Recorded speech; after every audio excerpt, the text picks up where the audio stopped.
नमस्कार विद्यार्थिಗಳೇ, ಇವತ್ತು ನಿಮ್ಮೊಂದಿಗೆ ಅನೇಕ ಶಬ್ದों के लिए एक शब्द लिखिए ಅನ್ನುವಂತಹ ವಿಷಯದ ಬಗ್ಗೆ ನಾನು ಮಾತಾಡ್ತೀನಿ. ಬಹಳಷ್ಟು ವಿದ್ಯಾರ್ಥಿಗಳು ಈ ಒಂದು ವಿಷಯಕ್ಕೆ ಬಹಳ ಹೆದರ್ತಾರ, ಮತ್ತೆ ಇದು ಹೆಂಗ್ ಬರೆಯೋದು ಅಂತ ಹೇಳಿ ಅವರು ಬಹಳ ತ್ರಾಸ ಮಾಡ್ಕೋತಾರ. ಹಿಂಗಾಗಿ ಅದರ ಬಗ್ಗೆ ಹೇಳಬೇಕು ಅಂತ ಹೇಳಿ ಈ ವಿಡಿयो तमोंदिगे ಮಾಡ್ತಾ ಇದ್ದೇನೆ. आत्मीय विद्यार्थियों, आज मैं आपको अनेक शब्दों के लिए एक शब्द लिखिए इस विषय के बारे में बताऊंगा और द्वितीय वर्ष के प्रश्न पत्र में यह आएगा और इसके लिए 3 अंक है, यानी 3 अंकों के लिए यहाँ पर यह प्रश्न आएगा और इसमें 3 अलग अलग यहाँ पर वाक्य दिए जाएंगे और उस वाक्य का आपको एक ही शब्द में उसका एक ही शब्द लिखना है. तो इस प्रकार ये लगता तो है बहुत ही मुश्किल, लेकिन बहुत ही आसान है अगर इसको आप सही तरीके से समझ जाएंगे तो देखिए ये बहुत ही आसान है ವಿದ್ಯಾರ್ಥಿಗಳು. ಇದು ಬಹಳ ಸರಳ ಆಗ್ತದೆ. ಇದರಲ್ಲಿ ಏನ್ ಅರ್ಥ ಇದೆ ಅಂತ ಹೇಳಿ ನಾವು ಮತ್ತೆ ತಿಳ್ಕೋಬೇಕು. ಒಂದೇನಾಗ್ತದೆ ಅಂದ್ರೆ ಕನ್ನಡದೊಳಗಿರಲಿ ಅಥವಾ ಹಿಂದಿಯೊಳಗಿರಲಿ, ಕನ್ನಡದಲ್ಲಿನೂ ಕೂಡ ಬಹಳಷ್ಟು ಹಿಂದಿಯ ಪದಗಳು ಸೇಮ್ ಆಗಿರ್ತಾವ ಮತ್ತು ಆ ಏನ್ ಪದದ ಅರ್ಥ ಇರ್ತದ ಅಂದ್ರೆ ಆ ವಾಕ್ಯದ ಅರ್ಥ ಇರ್ತದ ಸೇಮ್ ಇರ್ತದ. ಹಿಂಗಾಗಿ ಅದರ ಬಗ್ಗೆ ನೀವು ಬಹಳಷ್ಟು ಲಕ್ಷ್ಯ ಕೊಡಬೇಕು. ಈಗ ನಾನು ಒಂದೊಂದಾಗಿ ಅದನ್ನ ಹೇಳ್ಕೊತ ಹೋಗ್ತೀನಿ, ಅದನ್ನ ಗಮನ ಬಿಟ್ಟು ನೀವು ಕೇಳಬೇಕು. ಮೊಟ್ಟ ಮೊದಲನೇದಾಗಿ ದಿಸೆ ಜೀತಾ ನ ಜಾ ಸಕೆ. ಜೀತನ ಅಂದ್ರೆ ಏನು? ಗೆಲ್ಲುವುದು. ಜಯ ಅಂದ್ರೆ ಏನು? ಗೆಲುವು. ಅಜಯ ಅಂದ್ರ ಯಾವಾಗ್ಲೂ ಗೆಲ್ಲುವಂತವ, ಅಂದ್ರ ಯಾರನ್ನ ಗೆಲ್ಲಲಿಕ್ಕೆ ಸಾಧ್ಯ ಇಲ್ಲ ಅವ್ರಿಗೇನಂತಾರ ಅಜಯ, ಅಜೇಯ, ಅಜೇಯ. ಈಗ ಎರಡನೇದು ಹಿತ್ ಚಾಹನೆ ವಾಲ. ಹಿತ್ ಚಾಹನೆ ವಾಲ, ಹಿತ್ ಚಾಹನೆ ವಾಲೆ ಹಿತ್ ಹಿತವನ್ನು ಬಯಸುವವ ಏನಂತಾರೆ? ಕನ್ನಡದಲ್ಲೂ ಕೂಡ हितैषी ಅಂತ ಹೇಳ್ತಾರೆ. हिंदी में भी उसे क्या कहते हैं? हितैषी बोलते हैं. तो देखिए वहां पर बहुत ही आसान है यह शब्द कन्नड़ और हिंदी दोनों में भी. और तीसरा जो वाक्य है, जो साथ पढ़ता हो, आपके जो साथ पढ़ता हो उसे क्या कहते हैं आप? सहपाठी. तो देखिए संस्कृत से आया हुआ यह शब्द सहपाठी, यानी आपके साथ पढ़ने वाले को सहपाठी कहते हैं. ನಿಮ್ಮ ಜೊತೆ ಓದೋರಿಗೆ ಸಹಪಾಠಿ, ಕನ್ನಡದಲ್ಲಿನೂ ಕೂಡ ಸಹಪಾಠಿ ಅಂತ ಹೇಳಿನೇ ನಾವು ಹೇಳ್ತೇವೆ. ಇದಾದ್ಮೇಲೆ ಸದಾ ಸತ್ಯ ಬೋಲನೆ ವಾಲ. ಸದಾ ಸತ್ಯ ಬೋಲನೆ ವಾಲ ಯಾರು? ಹರಿಶ್ಚಂದ್ರ ಅಂತ ಹೇಳಿ ಹೇಳಬಹುದು. ಆದ್ರೆ ಹರಿಶ್ಚಂದ್ರನು ಒಂದ್ ಹೆಸರು ಆಗ್ತದೆ, ಆದ್ರೆ ಅಲ್ಲಿ ಹೆಸರು ಆಗಬಾರ್ದು. ಸದಾ ಸತ್ಯ ಬೋಲನೆ ವಾಲೆ को क्या कहते हैं? सत्यवादी. सत्यवादी. वाद यानी क्या है? बोलना.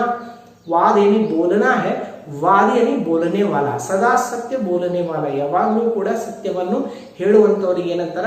ಸತ್ಯವಾದಿ ಅಂತ ಹೇಳ್ತಾರೆ. ಅದಾದ್ಮೇಲೆ ಅಚ್ಚೆ ಚರಿತ್ರವಾಲ. ಐದನೇದು ಅಚ್ಚೆ ಚರಿತ್ರವಾಲ. ಅಚ್ಚೆ ಚರಿತ್ರವಾಲ ಅಂದ್ರೆ ಒಳ್ಳೆ ಚರಿತ್ರದವ ಏನಂತಾರ? ಚರಿತ್ರವಾನ್ ಅಂತ ಹೇಳ್ತಾರೆ. ಒಳ್ಳೆ ಚರಿತ್ರೆ ಇದ್ದವನಿಗೆ ಚರಿತ್ರವಾನ್ ಅಂತ ಹೇಳ್ತಾರೆ. ಈ ರೀತಿ ಇದರ ಒಂದು ಅರ್ಥ ಬಹಳ ಸರಳ ಆಗ್ತಾ ಇರ್ತದ. ನೀವು ಆ ಟೋಟಲ್ ವಾಕ್ಯ ಏನ್ ಬರ್ತದ ಆ ವಾಕ್ಯದ ನೀವು ಸರಿಯಾದಂತಹ ಅರ್ಥವನ್ನ ತಿಳ್ಕೋಬೇಕು. ಅಂದಾಗ ನಿಮಗೆ ಇದು ಬಿಡಿಸ್ಲಿಕ್ಕೆ ಬಹಳ ಸರಳ ಆಗ್ತದೆ. ಇನ್ನ ಮಾಂಸ್ ಖಾನೆ ವಾಲ. ಮಾಂಸ ತಿನ್ನುವವನು ಏನಂತಾರ? ಕನ್ನಡದಲ್ಲಿನೂ ಕೂಡ ಅವನಿಗೆ मांसाहारी अंतर. हिंदी में भी उसे क्या कहते हैं? मांसाहारी कहते हैं. जो मांस खाता है वो मांसाहारी है. उसके बाद 7वां, जिसमें दया न हो. ಯಾರಲ್ಲಿ ದಯೆ ಇಲ್ಲವೋ ಅವನಿಗೇನಂತಾರ? ಕನ್ನಡದಲ್ಲಿ ನಿರ್ದಯಿ, हिंदी में भी निर्दयी. तो देखिए बहुत ही आसान, यानी कन्नड़ में जो शब्द है वही शब्द हिंदी में भी है. जिसमें दया न हो उसे निर्दयी कहते हैं. ಯಾವನಲ್ಲಿ ದಯೆ ಇಲ್ಲವೋ ಅವನಿಗೇನಂತಾರ? ನಿರ್ದಯಿ ಅಂತ ಹೇಳ್ತಾರೆ. ಅದಾದ್ಮೇಲೆ 8ನೇದು ಜೋ ಧರ್ಮ ಕಾ ಕಾಮ ಕರೆ. ಯಾರು ಧರ್ಮದ ಕೆಲಸ ಮಾಡುತ್ತಾರೋ ಅವರಿಗೇನಂತಾರ? ಧಾರ್ಮಿಕ್ ಅಂತ ಹೇಳ್ತಾರೆ. कन्नड़दಲ್ಲಿಯೂ ಕೂಡ धार्मिक, हिंदी में भी उसे धार्मिक कहते हैं. जो धर्म का काम करता है उसे धार्मिक कहते हैं. और उसके बाद 9th वन, 9ನೇ ಒಂದು ಪ್ರಶ್ನೆ, बच्चों के लिए उपयोगी. बच्चों के लिए उपयोगी, बालकों के लिए उपयोगी, यानी क्या है? बच्चोपयोगी नहीं कह सकते, बालोपयोगी कह सकते हैं. बालोपयोगी अनಬೇಕು. जो बच्चों के लिए उपयोगी है ಅದಕ್ಕೇನಂತಾರೆ ಬಾಲೋಪಯೋಗಿ, ಹುಡುಗರಿಗೆ ಉಪಯೋಗವಾಗುವಂತಹದ್ದು. ಜಿಸ್ಕಾ ರೂಪ ಅಚ್ಚಾ ನ ಹೋ, ಯಾವುದು ರೂಪ ಸರಿ ಇಲ್ಲ, ಯಾರ್ದು ರೂಪ ಸರಿ ಇಲ್ಲ ಅದಕ್ಕೇನಂತಾರೆ ಕುರೂಪ. हिंदी में भी कुरूप कहते हैं और कन्नड़ में भी उसे कुरूप कहते हैं. और उसके बाद 11ನೇದು जो छिपाने योग्य हो, ಯಾವುದು ಮುಚ್ಚಿಡಬಹುದು ಅದಕ್ಕೇನಂತಾರ, ಯಾವುದು ಮುಚ್ಚಿಡಬಹುದು ಅದಕ್ಕೆ गोपनीय. तो देखिए हिंदी में भी गोपनीय कहते हैं, कन्नड़ में भी उसे गोपनीय कहते हैं. गोपनीय ಅಂದ್ರೆ ಮುಚ್ಚಿಡುವಂತದ್ದು, ಗೌಪ್ಯ ಆ ಶಬ್ದದಿಂದ ಬಂದಂತಹ ಶಬ್ದ ಗೋಪನೀಯ. ಗೌಪ್ಯ ಅಂದ್ರೆ ಬಹಳ ರಹಸ್ಯ, ಆ ರಹಸ್ಯ. ಗೋಪನೀಯ ಅಂದ್ರೆ ರಹಸ್ಯವಾಗಿಡುವಂತದ್ದು. तो जो रहस्य है यानी गौप्य है तो उसे गोपनीय कहते हैं, यानी जो छिपाने योग्य है उसे गोपनीय कहते हैं. और उसके बाद 12ನೇದು 12th one जो परिचित न हो, ಯಾರು ಪರಿಚಿತ ಇಲ್ಲವೋ, ಪರಿಚಯ ಇಲ್ಲವೋ, ಅಪರಿಚಿತ. ಸಿಂಪಲ್. ಯಾವುದು ಪರಿಚಿತ ಇಲ್ಲ ಅದಕ್ಕೇನಂತಾರ अपरिचित ಅಂತ ಹೇಳ್ತಾರ. कन्नड़ में भी उसे अपरिचित कहते हैं और हिंदी में भी उसे अपरिचित कहते हैं. और 13th one जो दिखाई न दे, ಯಾವುದು ಕಾಣಂಗಿಲ್ಲ. ಕಣ್ಣಿಗೆ ಕಾಣುವಂತದ್ದು ದೃಶ್ಯ, ಕಣ್ಣಿಗೆ ಕಾಣಲಾರದಂತದ್ದು ಅದೃಶ್ಯ. ಇವು ಎಲ್ಲ ಸಂಸ್ಕೃತ ಶಬ್ದಗಳಿಂದ ಬಂದಂತದ್ದು. ಸಂಸ್ಕೃತದ ಶಬ್ದಗಳನ್ನ ನೀವು ಸ್ಪಷ್ಟವಾಗಿ ತಿಳ್ಕೊಂಡ್ಬಿಟ್ಟಂದ್ರೆ ಅವು ಕನ್ನಡದಲ್ಲಿ ಯಾವ ಇರ್ತಾವ, ಹಿಂದಿ में भी वही रहते हैं. तो इसीलिए अदृश्य यानी जो दिखाई न दे, यानी जो दिखता नहीं है, ಯಾವುದು ಕಾಣಂಗಿಲ್ಲ ಅದಕ್ಕೇನಂತಾರ अदृश्य कहते हैं. तो इसीलिए जो दिखाई न दे उसका क्या होगा, अदृश्य होगा. वो 13th वन है. और उसके बाद 14th 14ನೇ ಆಲೋಚನಾ करने वाला. ಆಲೋಚನಾ करने वाला ಕನ್ನಡದಲ್ಲಿ ಆಲೋಚನೆ ಮಾಡುವವ, ಆಲೋಚಕ. ಕನ್ನಡದಲ್ಲಿನೂ ಕೂಡ ಆಲೋಚಕ, हिंदी में भी ಕೂಡ ಆಲೋಚಕ. तो देखिए बहुत ही सिंपल है. कन्नड़ और हिंदी में लगभग बहुत सारे शब्द समान रहते हैं, तो इसे ध्यान में रखना बहुत जरूरी है.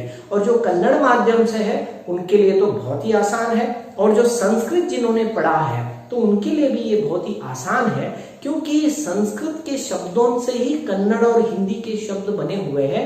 तो वहां पर मूल शब्द क्या है, संस्कृत है. तो ये ध्यान में रखकर हमको चलना है.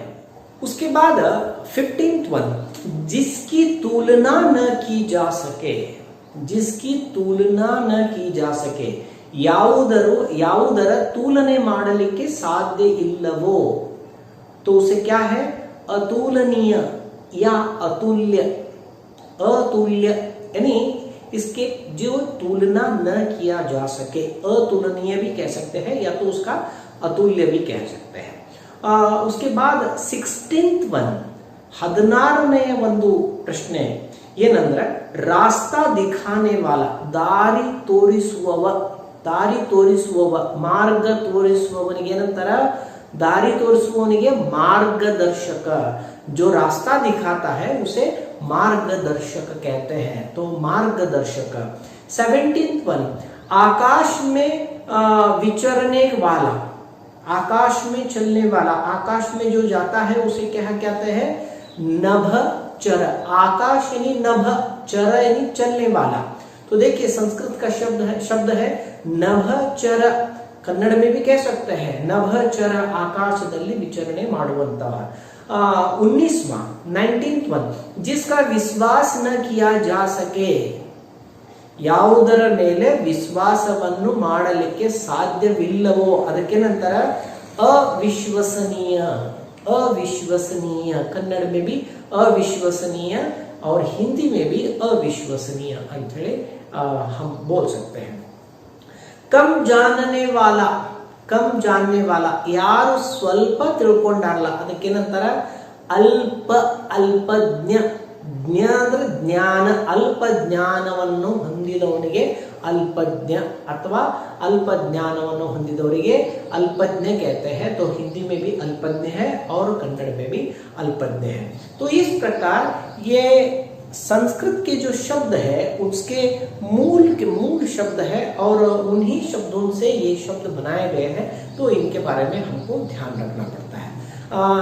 नेक्स्ट वन है 21st जिसका आदि न हो। तो देखिए आदि शब्द क्या है, आदि यानी प्रारंभ, आदि यानी प्रारंभ। तो बहुत ही मुश्किल लगता है लेकिन बहुत ही आसान है, हम लोगों ने ये शब्द सुना है। ನಾವು ಇವೆಲ್ಲ ಶಬ್ದಗಳನ್ನು ಕೇಳೇವೆ. ಏನು, ಯಾವುದರ ಪ್ರಾರಂಭವಿಲ್ಲವೋ ಅದು ಏನು, ಅನಾದಿ. ಅನಾದಿ ಅಂದ್ರೆ ಪ್ರಾರಂಭ ಇರ್ಲಾರ್ದದ್ದು ಅಂದ್ರೆ ಅದು ಅನಾದಿ. ಬಿನಾ ಸೋಚೆ ಸಮझे किया गया विश्वास 22ನೇದು 22nd. ಬಿನಾ ಸೋಚೆ ಸಮझे किया जाने वाला विश्वास, ಯಾವುದೇ ಹಿಂದ ಮುಂದೆ ನೋಡಲಾರ್ದ ವಿಶ್ವಾಸ ಮಾಡೋದು ಅಂದ್ರೆ ಏನಂತಾರ, ಅದಕ್ಕ ಅಂಧವಿಶ್ವಾಸ ಹೇಳ್ತಾರ.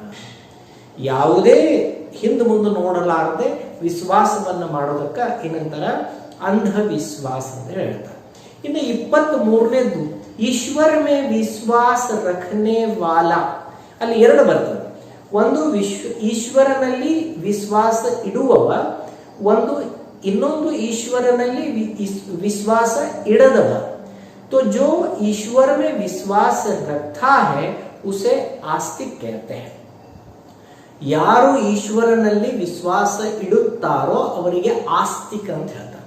ಯಾರು ಈಶ್ವರನಲ್ಲಿ ವಿಶ್ವಾಸ ಇಡುವುದಿಲ್ಲವೋ ಅವರಿಗೆ ನಾಸ್ತಿಕ ಅಂತ ಹೇಳ್ತಾರೆ. ಇದು ಕನ್ನಡದಲ್ಲಿನೂ ಕೂಡ ಸೇಮ್ ಇದೆ, ಹಿಂದಿಯಲ್ಲೇನೂ ಕೂಡ ಸೇಮ್ ಇದೆ.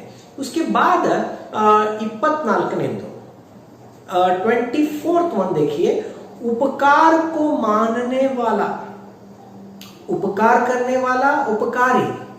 उपकार को मानने वाला, आपने उपकार किया है और वो उपकार का उस उपकार को स्वीकार करता है और कहता है कि आपने मेरे साथ बहुत ही उपकार किया है. तो वो क्या कहेगा, तो जब आप उपकार करते हैं, किसी को हेल्प करते हैं, तो क्या कहेगा, वो थैंक यू कहेगा.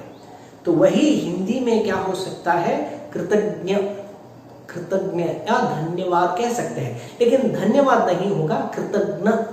तो ಕನ್ನಡದಲ್ಲಿನೂ ಕೂಡ ಕೃತಜ್ಞ ಅಂತಂದ್ರೆ ಕೃತಜ್ಞತೆಯನ್ನು ಸಲ್ಲಿಸ್ತೇವೆ. ಯಾರು ನಮಗೆ ಉಪಕಾರ ಮಾಡ್ತೇವೆ ಅವ್ರು ನಾವು ಕೃತಜ್ಞರಾಗಿರ್ತೇವೆ. 25th वन, रोगी का इलाज करने वाला. ರೋಗಿಯ ಆರೋಗ್ಯವನ್ನು ನೋಡುವವ ಏನಂತಾರ ಅವ್ರಿಗೆ, ಚಿಕಿತ್ಸಕ. ಚಿಕಿತ್ಸಕ ಆರ್ ವೈದ್ಯ. ಚಿಕಿತ್ಸಕ ಅಂತ ಹೇಳ್ತಾರ, ವೈದ್ಯ ಅಂತ ಹೇಳ್ತಾರ, ಕೆಲವರು ಡಾಕ್ಟರ್ ಅಂತ ಬರೀತಾರ.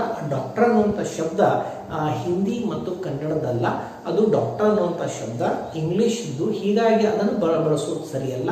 ನಾವೇನು ಬರಿಬೇಕು, ಚಿಕಿತ್ಸಕ ಅಂತ ಬರಿಬೇಕು, ಇಲ್ಲ ವೈದ್ಯ ಅಂತ ಹೇಳಿ ಬರಿಬೇಕು. रोगी का इलाज करने वाला कौन हो सकता है, चिकित्सक हो सकता है या तो वैद्य हो सकता है. 26th 26ನೇದು ನೀತಿ ಜಾನನೆ ವಾಲ. ನೀತಿಯನ್ನು ಅರಿತವ, नीतिज्ञ. ज्ञ ज्ञ जहां भी लगता है यानी उसका ज्ञानी, नीति का ज्ञानी. अर्थशास्त्री अलग है. तो यहां पर अल्पज्ञ यानी अल्प जानने वाला, नीतिज्ञ यानी नीति जानने वाला. तो नीति जानने वाला यहां पर नीतिज्ञ भी कह सकते हैं, नीति शास्त्री भी कह सकते हैं. तो उसके बाद आंखों के सामने होने वाला.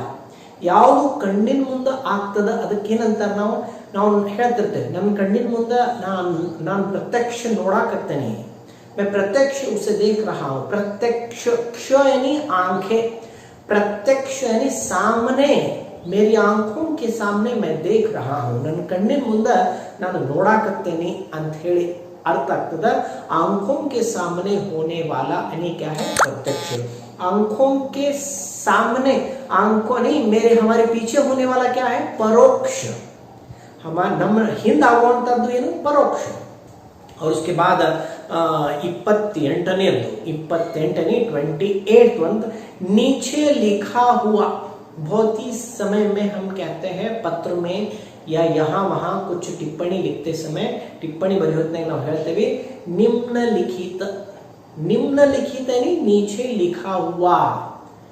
तो इसीलिए इस पर ध्यान देना जरूरी है. निम्नलिखित यानी नीचे लिखा हुआ. उसके बाद 29th, जल में रहने वाला. बहुत ही आसान है, कन्नड़ में भी सेम है, हिंदी में भी सेम है.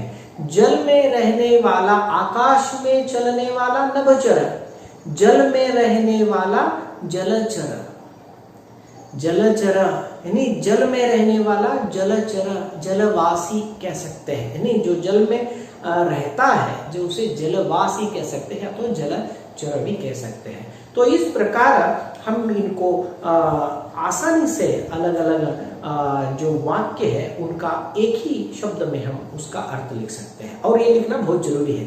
जब आप भाषा आपका परिपक्व होना है, जब आपको बहुत ही लिखने की जगह कम शब्दों में लिखना है, यानी टोटल इसका मतलब है घागर में सागर भरना, ಅಂದ್ರೆ ಸಣ್ಣದರಲ್ಲಿ ಬಹಳಷ್ಟನ್ನು ತುಂಬೋದು ಅಂತ ನೀವು ತಿಳ್ಕೋಬೇಕಂದ್ರೆ ಈ ಒಂದೇನ ವ್ಯಾಕರಣದ ಅಂಗದ ಇದನ್ನು ತಿಳ್ಕೊಳ್ಳೋದು ಬಹಳ ಮಹತ್ವಪೂರ್ಣ. ಇನ್ನು 35 ನಾನು ಈ ವಿಡಿಯೋದಲ್ಲಿ ಕೇವಲ 30 ಮಾತ್ರ ಹೇಳ್ತಾ ಇದ್ದೀನಿ. ನೆಕ್ಸ್ಟ್ ವಿಡಿಯೋದಲ್ಲಿ ಮತ್ತೆ 30 ಹೇಳ್ತೇನೆ. ಯಾಕಂದ್ರೆ ಇವು ಸ್ವಲ್ಪ ನೀವು ತಿಳ್ಕೊಂಡು ಹೋದಂಗ ಏನಾಗ್ತದೆ, ಇದರ ಸರಿಯಾದ ನಿಮಗೆ ಅರ್ಥ ಗೊತ್ತಾಗ್ತದೆ. ಆಮ್ಯಾಗ ನಿಮ್ಗೆ ಇದನ್ನು ತಿಳ್ಕೊಳ್ಳೋಕ್ಕೂ ಬಹಳ ಈಸಿ ಆಗ್ತದೆ. ಇನ್ನು 30ನೇದ್ದು ಅಂದ್ರೆ ಈ ವಿಡಿಯೋದ ಕೊನೆಯದು, ಜಾನನೆ ಕಿ ಇಚ್ಛಾ ರಖನೆ ವಾಲ. ನೋಡ್ರಿ ಕೊನೆಯದು ಹೆಂಗದ ಅಂದ್ರೆ ತಿಳ್ಕೊಳ್ಳೋ ಇಚ್ಛೆ ಇರುವವ, ತಿಳ್ಕೊಳ್ಳೋ ಇಚ್ಛೆ ಇರುವವ. ಈಗ ನೀವು ವಿದ್ಯಾರ್ಥಿಗಳು ಎಲ್ಲವನ್ನು ತಿಳ್ಕೋಬೇಕು ಅಂತಿರ್ತೀರಿ, ಆದ್ರೆ ವಿದ್ಯಾರ್ಥಿ ಅಂದ್ರೆ ವಿದ್ಯೆಗೆ ಬಂದಂತವ ವಿದ್ಯಾರ್ಥಿ.